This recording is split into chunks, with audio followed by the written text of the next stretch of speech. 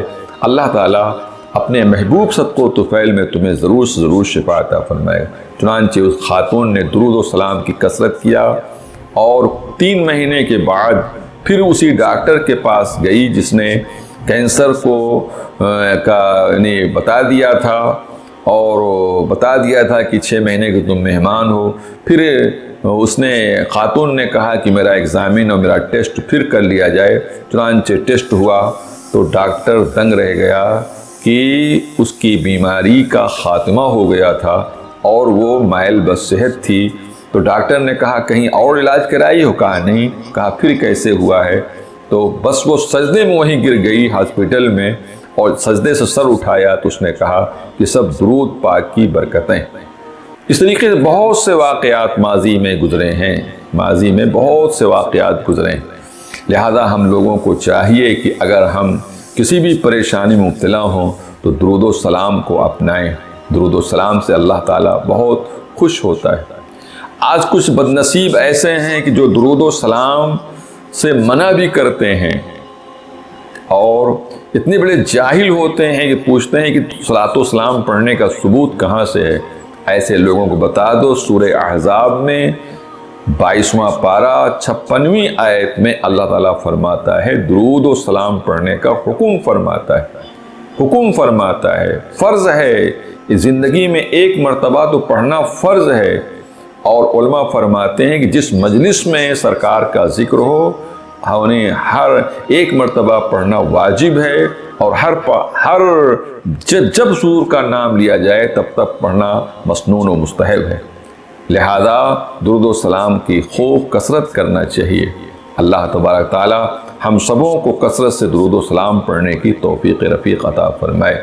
اعلیٰ حضرت فاضل بریلوی مولانا احمد رضا خان رحمۃ اللہ تعالی علیہ فرماتے ہیں کہ مصطفیٰ جان رحمت پہ لاکھوں سلام، شمع بزم ہدایت پہ لاکھوں سلام، جس سہانی گھڑی چمکا طیبہ کا چاند، اس دل افروز ساعت پہ لاکھوں سلام۔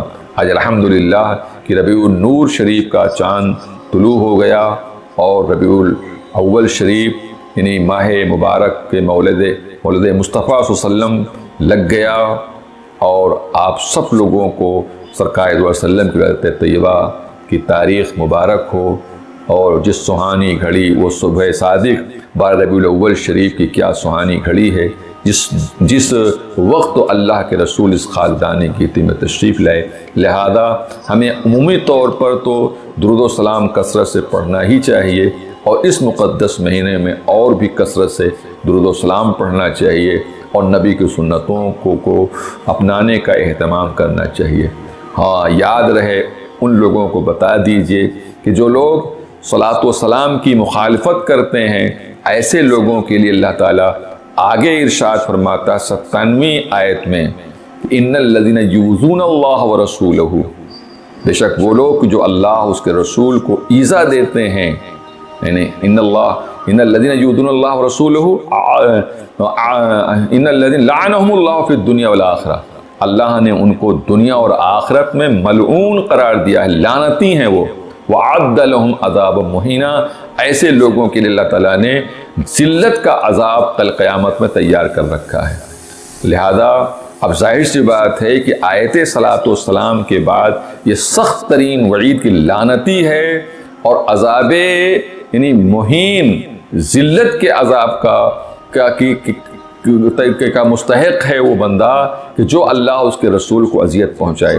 اب خود ہی آپ تمام سامعین اور ناظرین فیصلہ کریں کہ درود و سلام کی آیت کے بعد اس آیت کا ہونا اس بات پر دلیل ہے کہ جو لوگ اللہ کے رسول پر صلاۃ و سلام پڑھنے کے منکر ہیں، صلاۃ و سلام سے اختلاف کرتے ہیں، یقیناً وہ لوگ اللہ اس کے رسول کو ایذا پہنچاتے ہیں، اور وہ لعنتی ہیں، اور اللہ تعالیٰ نے ان کے لیے کل قیامت میں عذاب مہین یعنی ذلت والا عذاب تیار کر رکھا ہے۔ اللہ تبارک تعالی ہم سب کو کثرت سے حضور نبی اکرم صلی اللہ علیہ وسلم پر صلاۃ والسلام پڑھنے کی توفیق بخش رحمت فرمائے. وباللہ توفیق وآخر دعوانا الحمدللہ رب العالمین.